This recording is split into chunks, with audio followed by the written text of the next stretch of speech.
আসসালামু আলাইকুম। আজকে রান্না করবো কেবিজ ভাজি, পাতাকপি ভাজি। তো দেখো ভিউয়ার্স, কেন একটা ফান নিছি, দেখতে পারা তেল দিলাইছি। তো এখন পেঁয়াজও দিলাইলাম। পেঁয়াজ এখন আমি 2টা পেঁয়াজ দিছি।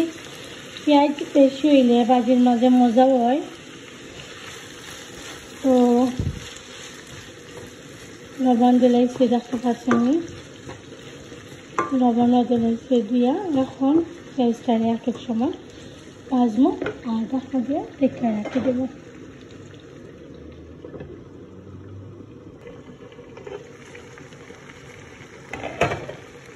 তারপর এখন আমি 2-3টা কাঁচামরিচ দিলাম, বেশি দিতাম নাই, কারণ মাছ ছেলে আবার চাল হইলে খাইতে নাই। তো চুলা দিলাম,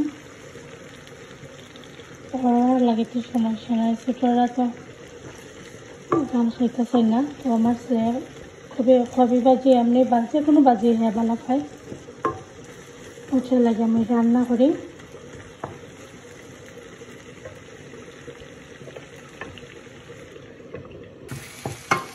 একটা পাড়ায় এখন আমি একটু হলুদের পাড়া দিলাম, পুরো একটু বেশি দিলাম।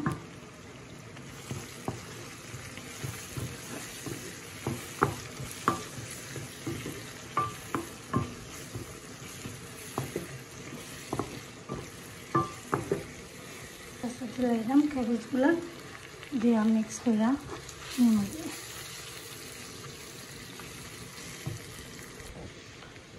দেখতে পারা আমি ক্যাবেজগুলো দিলাইছি, পাতাকপিটা আর কত ছোটো ছোটো করে ফলট্রেন দেখতে পারেনি। এটা আমার শাশুড়ি ফেলিয়া দিয়েছেন। আমার শাশুড়ি হাতের মানে ফলা খুব সুন্দর, তাই যে ফলন আলু ভাজি যে কোনোতেই ফলন খুব সুন্দর করে ছোটো ছোটো করে ফলন। তো আমার দিয়েছেন ফলিয়া, সুন্দর লাগে দেখতে। আমি ধনিয়া পাতা দিলাম। তো ভিউয়ার্স দেখতে পারা ভাজিটা তো হয়ে গেছে। আর আমি ডেইলি যেটা রান্ধি ওটা থেকে একটা করে রেসিপি ট্রাই করি। এভরিডে সিম্পল রান্নাটাই আমি ট্রাই করি, শেয়ার করার লাগে। কারণ সবসময় তো আমরা মানে এগুলা খাই, আর অনেকে আসুন যে এগুলা জানেন না রান্না করতে, নিউ শিখরা। তো তারা লাগে এটা আমি রেসিপিগুলো শেয়ার করা। আমার এখানেও দেখতে পারা আমি পরিবেশন করে দেখাইছি। ভালো লাগলে অবশ্যই লাইক কমেন্ট শেয়ার করতে বলবেন না ভিউয়ার্স। আসসালামু আলাইকুম।